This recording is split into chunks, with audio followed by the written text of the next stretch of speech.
Hello, everybody. Welcome to episode 126 of the Alexei Sale podcast. And we've been a bit intermittent of late, haven't we? It's largely Talal's fault. Tell us what you've been doing. Apologies, all. God. Well, look, I try to make a living as an actor, and it's hard, and you don't get much work. Well, I don't anyway. I don't know if you've been in that position, Alexei, because you started as a comedian and then got flung into the spotlight with the young ones, and I'm sure the offers just came flying in after that. They did. I mean, even before that, really. I mean, from when as soon as the Comedy Store opened, really, So I started getting other people. Started getting on. It was only like 30 quid, 40 quid, to perform in somebody's pub. But the offers started to, and I always think that's a sign, really, of. When people ask me about, continuing with their careers, I was like, well, if you start to get offers, no matter, incremental offers, no matter how small, then it means you're doing something right. If you're not getting those offers, then you need to have another think about what you're doing. All right. I get it.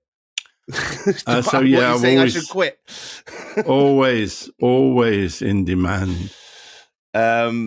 And obviously you had the comic strip as well, so you guys were kind of doing it for yourselves as well. Yeah, I mean, that was a few years later, but yeah. Oh, that was a few.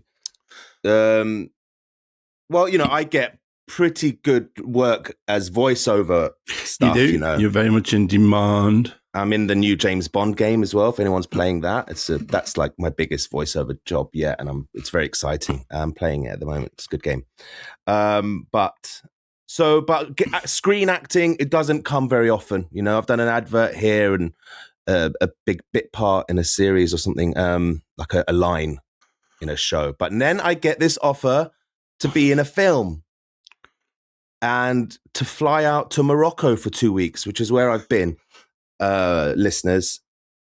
And I was a bit conflicted because it is a biblical film, and I'm not religious, and I don't really, obviously it verges on propaganda. Is it propaganda, or is it just people who like the Bible enjoying Bible stories? I think it's probably more it's it's for the American kind of evangelical market, is it? It's actually a Latter-day Saints film, it turns out. What's Latter-day Saints there? That's what people commonly call Mormons. Oh, right. Okay, right. But they don't like that term. They don't use that term. All right. They believe in the Book of Mormon, but they are the Church of the Latter-day Saints, or Jesus' Latter-day Saints, something like that. So on the one hand, I'm like, okay, am I going to go do this? I'm poor. I need the money, and it pays.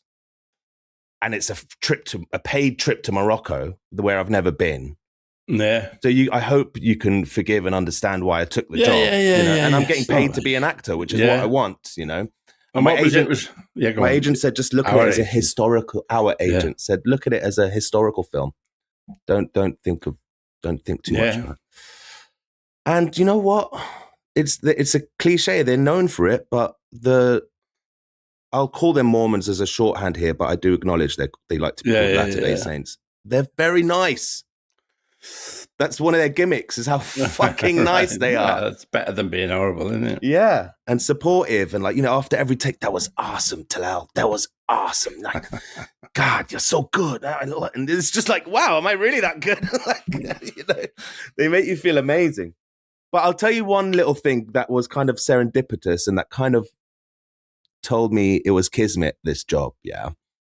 So when I was a kid, in an Arabic house, obviously I loved Aladdin when I was a little boy, the Disney cartoon Aladdin. Because we have so little representation. Even these like American, where all the bad guys have Arabic accents and all the good guys have American accents and all this shit.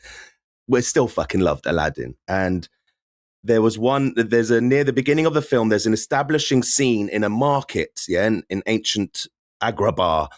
And there's a guy who like jumps into the camera and goes, fresh fish. And he's holding a fish. Fresh fish, we catch them, you buy them. As like a market call out. And that always stuck in my head. And I used to recite it in the playground, to my friends, because I was the Arab kid and I do all the lines from the film. And then fast forward like 25 years or something, and they do a Disney live action remake of Aladdin. And I'm on the team that did the ADR, the crowd loop group for that film. And there's an establishing market scene at the beginning of the film. And I've noticed that no one's doing the lines that I remember so well. It was a fresh fish, we catch me by him, and sugar dates and figs, sugar dates and pistachios. You know, so I was like, why aren't these lines in there? They're iconic. So I fucking did it. And if you listen closely in that terrible movie, you'll hear my voice doing those call outs in the market scene. Then fast forward another 15 years to today, and I get this job offer, and it's a fishmonger in ancient Jerusalem. Everything is connected. How can I not do it? And so in the background, you know, I did my scenes, and there was a day on set in this Moroccan outdoor village where I'm at the market, and we've got all this fish. I'm selling fish. I'm a fishmonger.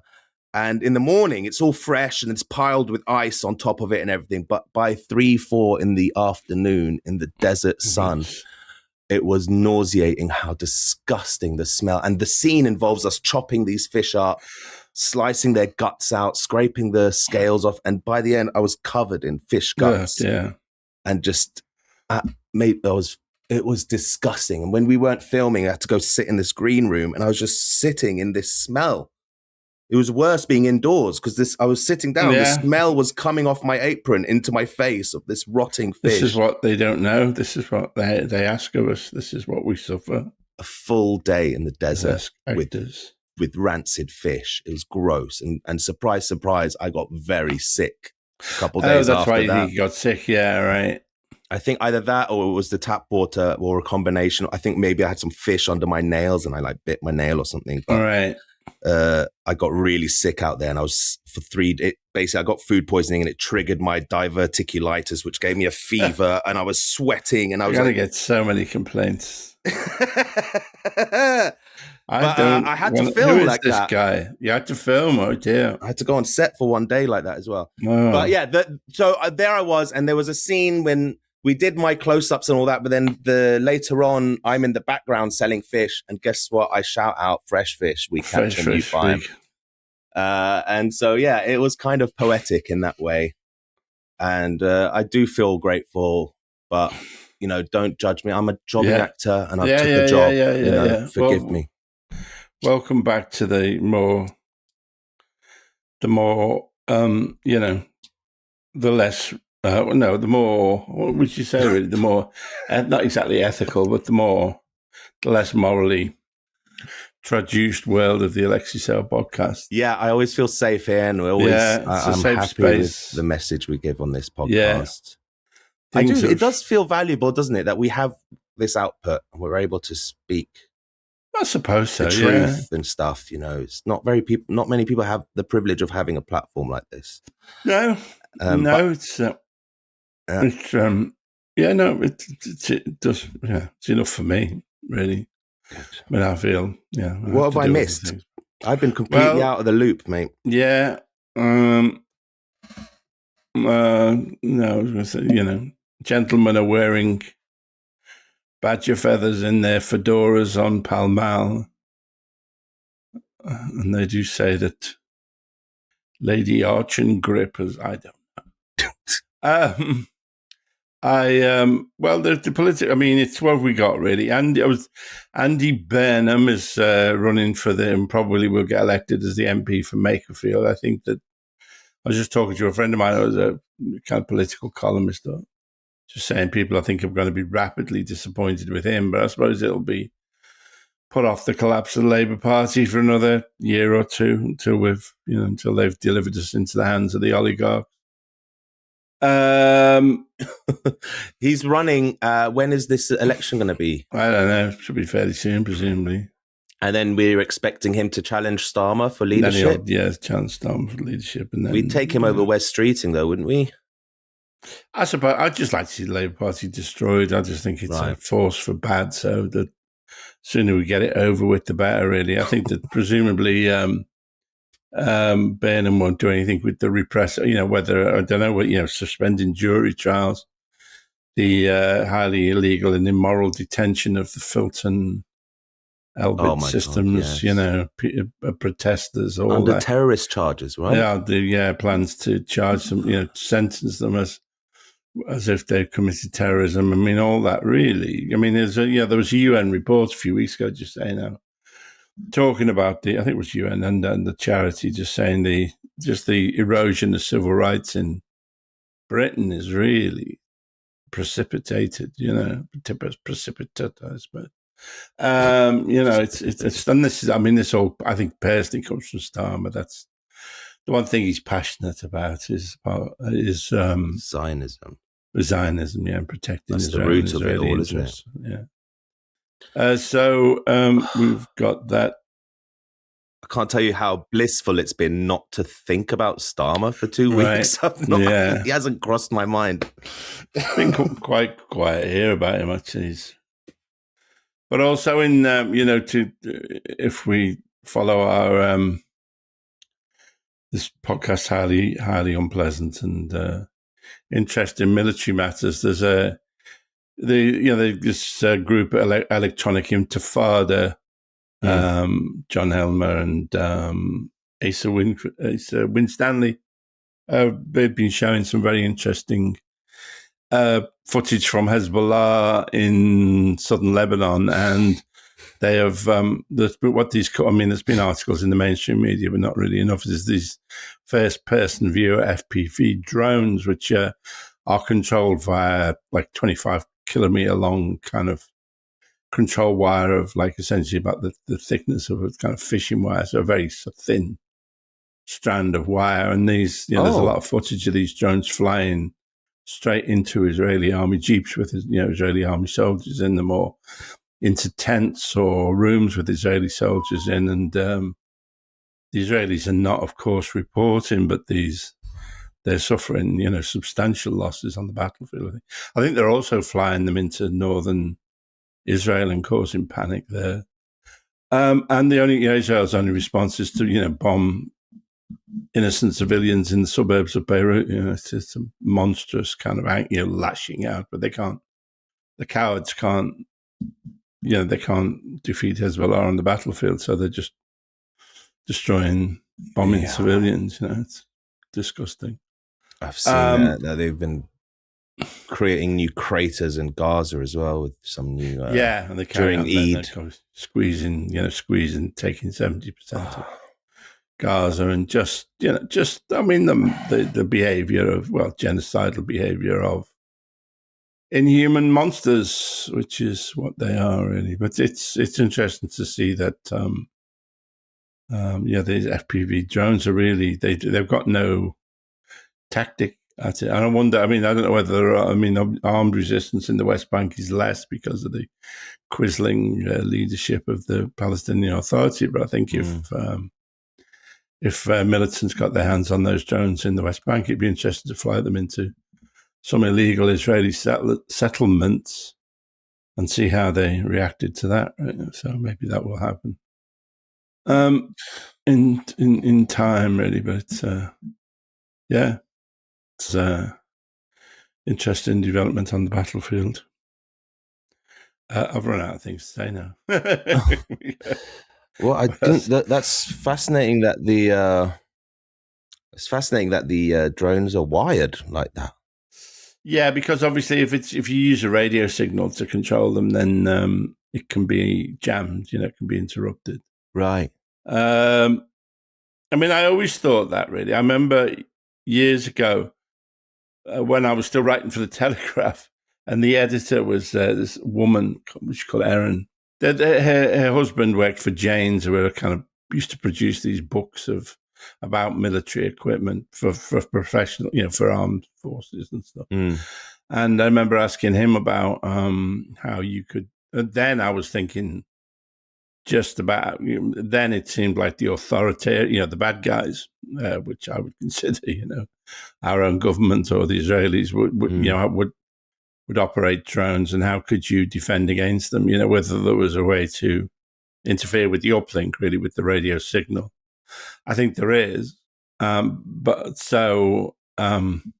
obviously these drones that the Hezbollah are using, just cheap Chinese drones off Alibaba. But yeah, you can't, unless you can physically cut the wire with a pair of scissors or whatever. There's no way to.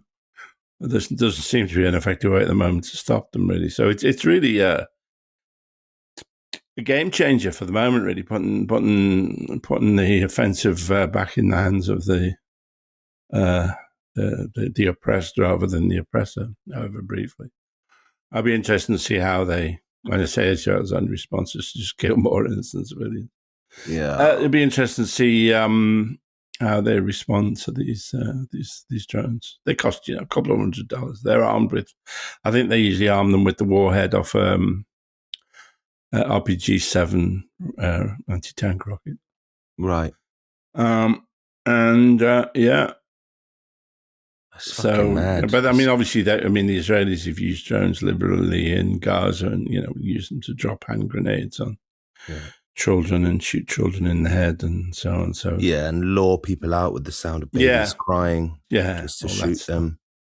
Yeah, so it's an interesting boots on the other foot for once. It'll be interesting to see how widespread the use of these FPV drones can become, really.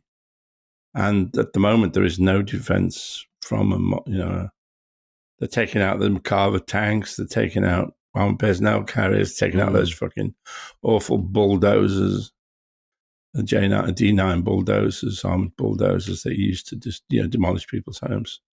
And obviously, they're taking out soldiers as well. The Israelis are not, keeping quiet about the level of their losses, as they always do, but they're much greater than. And one of the ones was the commander of the force that killed Hind Rajab and then killed the paramedics who went to try and save her. He's recently been severely injured by one of those drones. Oh, and is in hospital. So fuck you. Yeah, so it's a game changer. That's the other thing I was going to, just to completely change the subject. About a week ago, there was The Guardian does this sort of feature, How We Made, like how we made, I think, the Penthouse and Pavement album for Evan 17 or whatever. And so they did How We Made Letter to Brezhnev. Now, for those of you, Letter to Brezhnev is a film from, I think, like 1982. And it's about the story of, it was written by Frank Clark, brother of Margie Clark, who's one of the stars of it. It's about two Russian sailors, because one of the things you used to get in the 80s in Liverpool was that Russian ships used to dock, and then the sailors used to come ashore and used to go shopping. I remember there was a shop called Greenberg's, I think, in Liverpool, where used to sell kind of 1950s like winkle pickers, and their only customers was Russian Russian merchant seamen. So anyway, this film is it's called Letter to Brezhnev, and it's about two Russian sailors who come ashore, and one is played by Alfred Molina, and the other one is played by, who is it played by? Is it one of the Firth? Older Firth brother, I think. Peter Firth. Peter Firth. I assume he's related to Colin Firth. Yeah, and he falls in love with this girl played by Alexandra Pig, who's an alumnus of Brookside, and then I can't, so it was really unusual then, because Russians were very rare. It was still it's like Cold War time, wasn't it? Yeah, it was still the Cold War, really. And so, Letter to Brezhnev, I think Alexandra Pig then writes a letter to Brezhnev, who was the president of the Soviet Union at that point, asking either to let her come and see her boyfriend or let him come and see her. I can't remember what the story is now. But what the link in it links to the trailer for the movie. Yeah, the cinema trailer for the movie in the article. It's been remastered. Yeah. And then when you click on the there's a line at the end. A voiceover artist at the end says something like, "A dead grace movie about love in the Soviet Union," and that's me. I did that, and I remember I didn't fucking get paid. The producers of the movie never paid me for doing that. Which I think was Video Palace. Might have been Nick Powell and Richard Branson, maybe. Anyway, I never got paid for doing that. A dead good, classic, brilliant British film for the 80s. That's you! That's me. From Liverpool to Russia with love. Yeah, it's pretty terrible, isn't it, really? That's no reason not to pay me. Absolutely, I never got paid for that. You can play that anyway, so it was a weird little interview. Play it again. Okay. Oh, you could hear it properly then, could you? I can hear it via your microphone. I mean, you can play it and you can patch it. Letter to Brezhnev. A dead good, classic, brilliant British film for the 80s. From Liverpool to Russia with love. You've got to admit the writing's pretty bad, so I'm doing my best. But I guess you're doing a From Russia with Love pun. Yeah. And the headline of this article is, "The film humanized Russians at a time when Rambo was killing them." Yep. Yeah. Because Rambo was helping out the Taliban, wasn't he, in his film? Yeah, I think he was. I don't know. He was helping the second one, not the first one. He was just killing. Well, interestingly enough, I was trying to think of how to use this in some way. The first movie that I ever starred in was, I don't know if I've talked about this before, was one of the other actors was Gorky Park, and one of the other actors in it was that very good American actor called Brian Dennehy, who I think plays the sheriff in the first Rambo film. Yes. Brian Dennehy, there was a book came out called Stolen Valor, which was all about how people falsely claimed to have served in Vietnam. And Brian Dennehy was one of those that he claimed to have served in Vietnam. And he hadn't. So, Stolen Valor. That was him. He's dead now. I remember him telling stories about going out on the town when we were in Helsinki filming. I don't know what to believe now since he lied about He told you Nam. stories about Vietnam? No, he just told stories about other shit. How he was married. I think it's like he was married to Twyla Tharp, the avant-garde dancer, and knew Lenny Bruce and stuff like that. When we were in the bar, he was one of those big brash Americans who would hold court in the bar if he wasn't having sex with Russian prostitutes. I remember he shows up in the South Park movie. Does he ask Brian Dennehy or just? I think it's someone lampooning him, but because of that line about serving in Nam.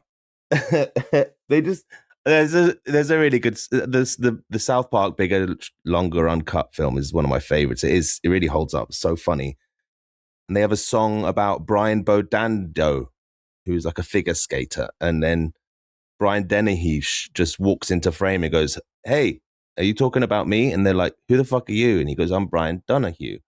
"No, not fucking Brian Donahue. Brian Bodando, get the fuck out of here." And he's like, "Oh, okay, sorry." That's it. That's the whole cameo. All right. But those South Park guys obviously went on to make the Book of Mormon. They did. Which I couldn't stop singing in my head. Songs from that the whole time I was out there. Yeah.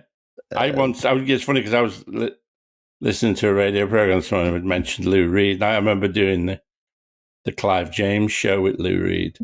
And just all I could, when talking to him, I was just going in my head going, do, do, do, do, do, do, do, do, do, do, do, do, do, just to constantly like, all the colour girls go, do, do, do. I think Kylie was on that show. I remember, because there's people say it's quite a good documentary about Kylie on Netflix, I think. I remember Clive James, who I got to be quite friendly with towards the end of his life, but it was a lecherous old fuck, just going on about how hard Kylie's ass was. Yeah. But she's very nice, actually. I mean, I don't know many. I've met her twice. How hard it was. Yeah, kind of muscular, like tone. Yeah. I've met her twice, and once doing the Cloud James show, and then once, I don't know, some Australian, I think we had like a lunch at the Savoy and were televised live by Australian television, do you? I don't know what the point of it was. I think she was at a bit of a dip in her career at that time, and she just signed with, I can't remember the record label, but it's like a really kind of hardcore dance label in London. And she was trying to kind of find her groove, which she did. She certainly did. And now she did. Well, she's very nice. Anyway, she makes champagne, and she has a fashion line. And really, really cool, trendy DJs remix her hits and make them so that you hear them in the clubs and the festivals. Right. She's still very present. Yeah, well, good for her. Yeah. But yeah, I remember her big comeback. I was a teenager. Yeah, because she and that music video spinning around, and half of the music video was an extreme close up of her hard butt. Was it? Yeah. Not to say, she was asking for it. Clive James wouldn't know how hard it was unless he'd been fucking gross and grabbed it. Touched it. Yeah, he'd laid his hand. But, as a teen boy, my point is, as a teen boy, I was a big fan of Kylie Minogue when she made her comeback. Well, yeah, fair enough. I mean, it's, to go from that kind of stock-aitken Kim Waterman puppet to being an artist with your own validity. Huge global star. Yeah. Huge. Did you, when you were out in Australia, did you ever do a cameo in in Neighbours or Home and Away? No, I didn't. No. Oh, that would have been cool. Yeah. No, well, because I was either doing stand-up or I was filming, so I didn't really have time to do it. But so the other thing I was going to say was when I went to Los Angeles, when I went to Hollywood in the 90s and would have meetings, a lot of the people I met would tell me how much they'd enjoyed my performance in Letter to Brezhnev. At first, I would correct them and say, no, that's Fred Molina. But then after a while, I gave up and just said, thank you. Yeah, it was a great, we had a great... No, they were talking about your performance in the trailer. Oh, of course they were. You're right. Well, thank you for clearing up that misinformation after all these years. Of course they were. They loved my performance in the trailer for Letter to Brezhnev. Yeah. They knew what they were talking about. Yeah. Hollywood people know what they talk about. They weren't just saying nonsense to get me out the room as quickly as possible. And also, so just talking about Fred Molina, I haven't seen him for years, but he used to think of me as he used to call me his brother, really, the brother, because we look quite similar at one point. He's in a Netflix, I think it's Netflix series called The Boroughs, which is a kind of produced by the Duffer Brothers. But is about an old age community, and it's not great, really. I mean, Fred's great in it, but it's just like Stranger Things, I think, but set in a fucking old people's home, old people's community. So I watched one episode of it. It got me really depressed about being old, and then I stopped watching it. Was it The Boroughs? The Boroughs, yeah. And did you watch The Boys? No, I've never watched that, really. So I know something Muriel goes on about how it was game-changing when it started. I never really took to it. Would it give me something to live for if I rewatched all of The Boys? There's about 4 series, isn't there? I guess it is. I guess when it started, it was. Is it a bit that kind of Alan Moore kind of like Watchmen thing of like? Yes, in a sense that it's a reaction to superhero films. It's not a traditional It's basically saying it's an anti-superhero film. It's like, what if superheroes were real? What would they actually do with all that power? Wouldn't they all be? Watchmen was about. Yeah, wouldn't they all be corrupt dickheads? And it is. But unlike Watchmen, it really takes most of its pleasure in shock factor and really gory, explosive, bloody scenes and stuff like that. And the opening scene is very effective in that manner, but then it just keeps playing that note over and over again. Like the opening scene's great. It's the lead character. It gives him his whole reason for the whole season, because it's about the boys are a group of people who want to end superheroes. That's their mission.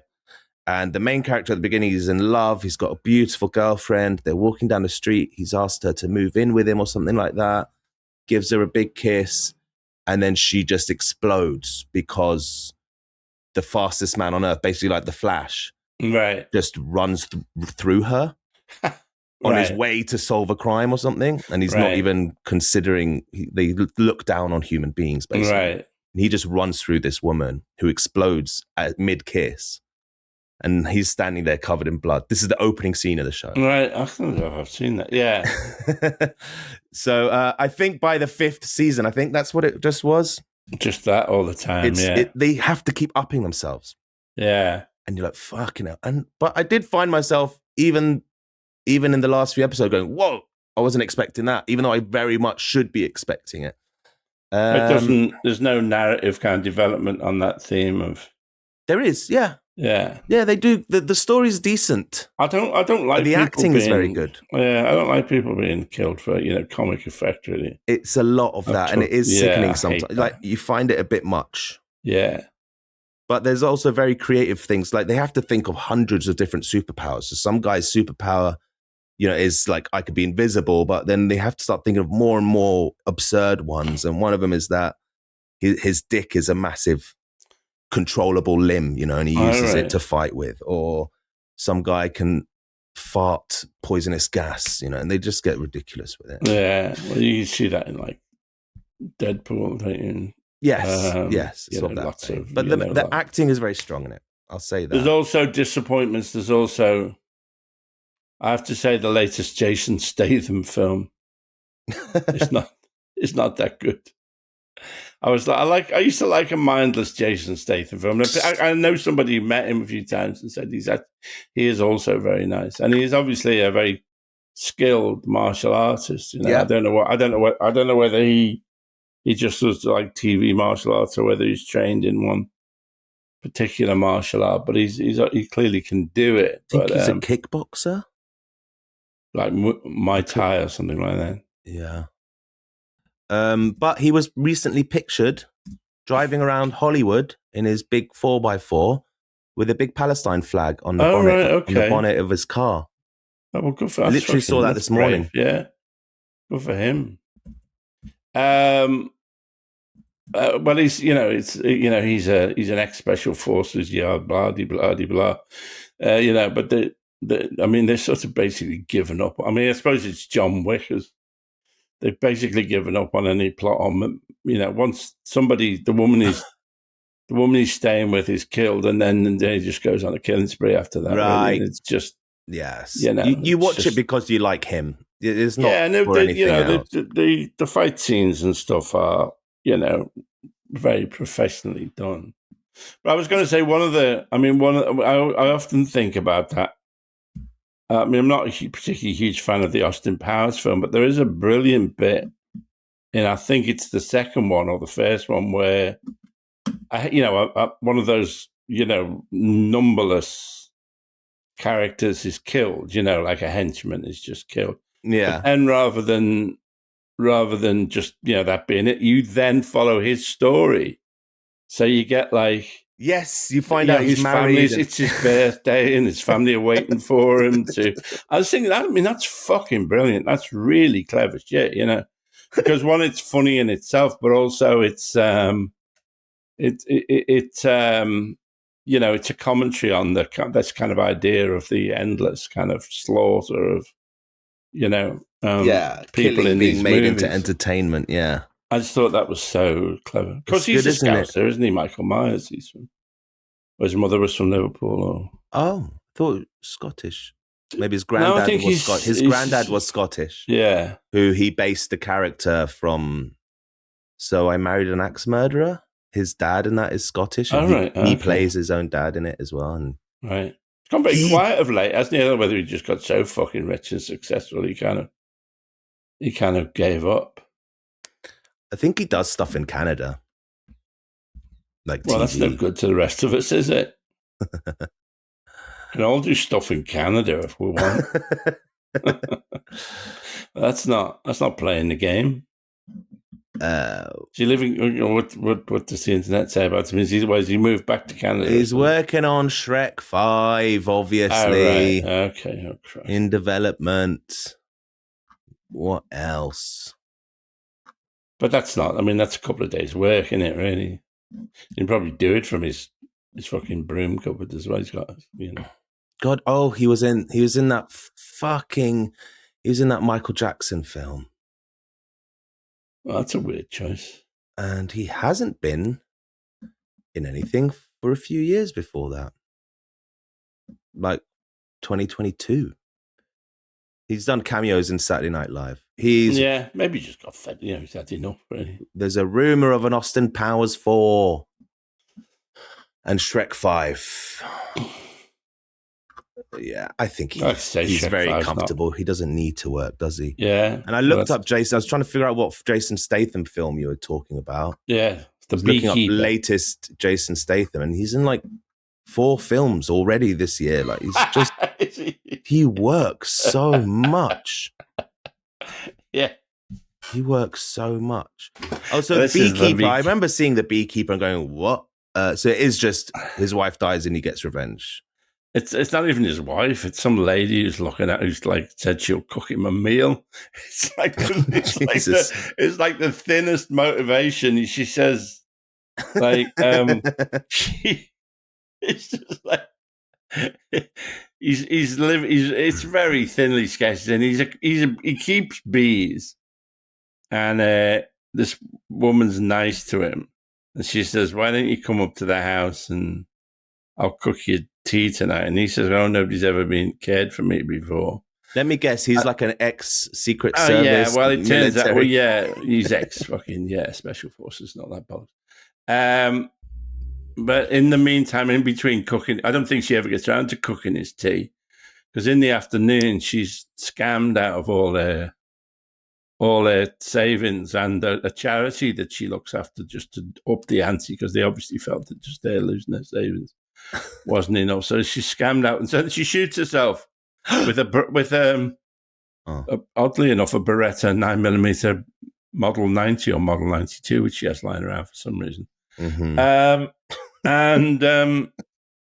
Probably because it starts Jason Statham. So it turns out Jason Statham is both a beekeeper. I'm not spoiling this for anybody, but it wouldn't matter really. He's both. He likes keeping bees and making honey, but he's also there's a kind of shadowy organization called the Beekeepers, who are kind of founded in the 1950s, and their job is to protect the hive. Really, is to stop shit going out of control, essentially.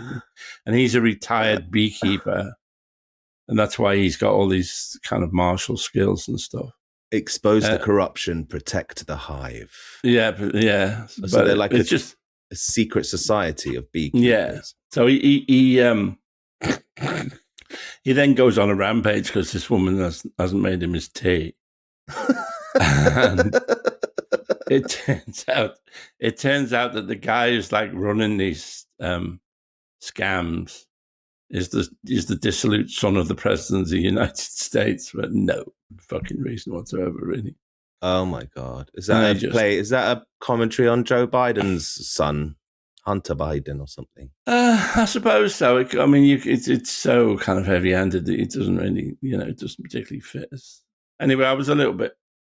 I'll put up with a lot from a Jason Statham film in which he plays a reclusive fucking special forces, blah blah blah. But I was frankly disappointed. Jeremy Irons, I'm sure, phoning in a performance. Yeah, squandering his talents.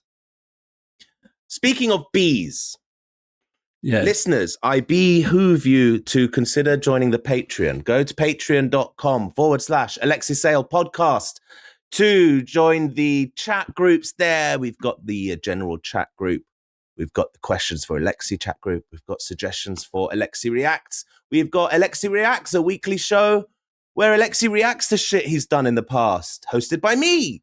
And TV shit, I don't react to, like, you know, if say, theoretically, I shoplifted a book from Phillips and Nephew's bookstore in 1962, I don't react to that.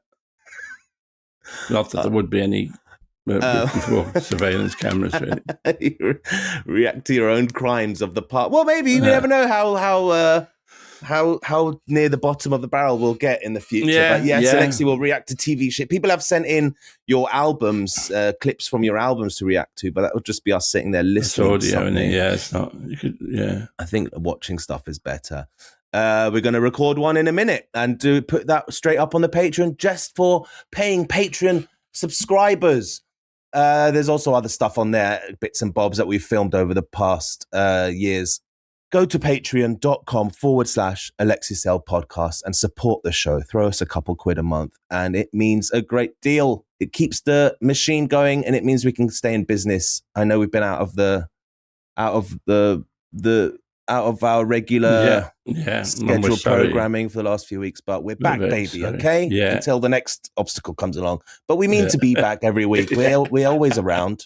We love you. Yeah. And we especially love our patrons. So thank you very much. Keep being patrons. Alexei. What? Go. I'm at the Rick Mail Festival in Droitwich on the 5th of June. It's sold out, but that's a testament to Rick rather than me, really. I just thought I better think of some things to say about him, really. That's true. But I'll be there in Droitwich. Let me give you some. So, Alexei, in conversation at the Rick Mail Festival. Oh, that's sold out, though. It is. That's 5th of June. We're also going to be at the Roundhouse in Camden, which is our biggest ever fucking venue. We need people to buy tickets. We've totally shot way over our fucking That really isn't sold out by any... No. The tickets are going fast. They're nearly sold out. Please, you need to buy them now.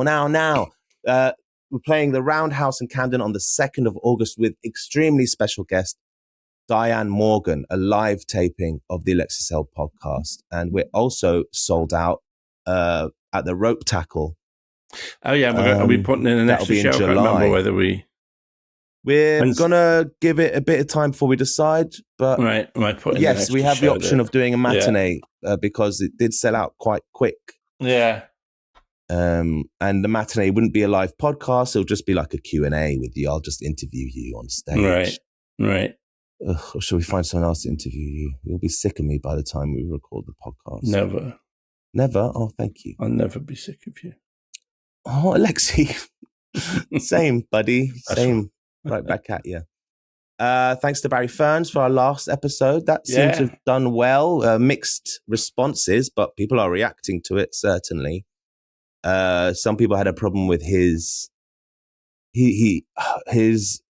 commitment to not picking a left or right. He doesn't believe in left and right. And you know what lefties are like. That's basically saying, it's like saying, I am not a Hitler. to a real lefty, they're like, "What do you mean sitting on the?" I'd forgotten that. We didn't. I'd give him the benefit of the doubt on that. Well, he's obviously pretty right on with his politics. He just doesn't he's not like to label it. That's it. You know? Each to their own. It takes all sorts. They had at the Bill Murray. They had a comedy festival in the street. On last Sunday, and some friends of mine were in there. Having a drink in the Duke of Cambridge, which is I think the world's first organic pub. This was in the 90s, I remember. And then I cycled to the comedy festival in the street, saw the crowd from a distance, turned round on my bike and fuck that. Got about within 100 yards of it and then couldn't be asked. It looked busy. Busy, and also I think it would have looked a bit weird. I mean, with the, not to overstate my importance, but I think it would have just looked a bit weird for me to be there, really. To show up as a punter. Yeah, or just wandering about, like. I get that. Like, I love festivals, and I am lucky to work at them. Glastonbury and Boomtown in particular, but it has ruined. I'll never buy a ticket for a festival again. Yeah. Like I get invited and I get to camp somewhere special, or else I'm not going. I'm not going. I'm not. Because those days are behind me, putting what things people put up with at festivals. You're just, don't know who you're going to be camped next to. And they could be the most hideous, odious, nasty people. Really? Who just make noise all night. And like, I'm like, I won't take that risk anymore. And no. It's different. Actually, that's one story I could tell. I was just trying to think about stories of Rick. There's a story which is sort of chimes to a degree with what you were saying, that one story Rick loved was about Peter O'Toole. I don't know if I've told the story before. No, I've never heard this.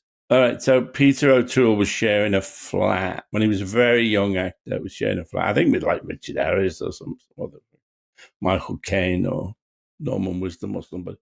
And anyway, so he got his first part in a movie. I think it was might have been Michael Caine. Anyway, so his call is like 5:30 or something. Michael Caine gets up at like 9 and O'Toole's still sitting there. And he said, what are you doing here? You're supposed to be, on this film. And he says, I'm waiting for my taxi. Michael goes like, yeah, right. So finally they, the phone goes and it's the production obviously asking where he is. And he just says to them, he says, no taxi, no O'Toole. Slams the phone down. Rick loved that story. No taxi, no O'Toole. And well, that's the business, isn't it? You start to expect things just because you got it a couple of times, and that just sets the new bar. Yeah, I mean, the irony was that that he was his first part, and he's supposed to get himself to the fucking set. Oh, I didn't. But starters, you mean to go on in a way? Yes, there's a level of if you don't respect yourself, no one else will. And if you don't have standards for yourself, no one else will. Yeah. I honestly, I didn't catch that was his first acting gig. No taxi, no. It's because you see these stories, these documentaries about carry-on films, which I always hated anyway. But they always used to they told these stories about how they'd all have to get the bus or to the set. They wouldn't send a car for them or anything. Right. I thought, why the fuck did you put up with that? Why would you allow yourself to be treated like that? Yeah. Seemed ridiculous. I mean, because obviously those films were making phenomenal really amounts of money for its producers, although not for the cast. But for some reason they didn't. I think in those days the turns, as it were considered dispensable and kind of put up with it, really. Well, I don't like, I'm not meaning your fucking poxy film, send a car. What about when you did it? Well, carry on. Sent a car. Yeah, I mean, I was very well paid, and they sent it. I wish they hadn't. Sent a car. And then I wouldn't have been in it, which would have probably been the best outcome. No limo, no sale. Yeah. All right, let's wrap it up because we've got an Alexei Reacts to record after this. All right. And I don't want to take up too much of your time, Alexei. I know. No, that was all right. It was free ranging, but I enjoyed it. Yeah, we're back, baby. So we're back, and we'll never. Mummy and Daddy will never go away again. Promise. We promise.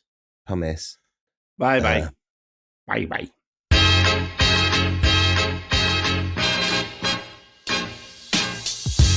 You've been listening to the Alexei and Talal podcast.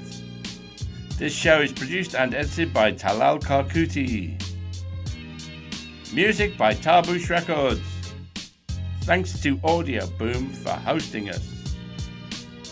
Please keep your emails coming in at alexeisaylepodcast@gmail.com. Goodbye.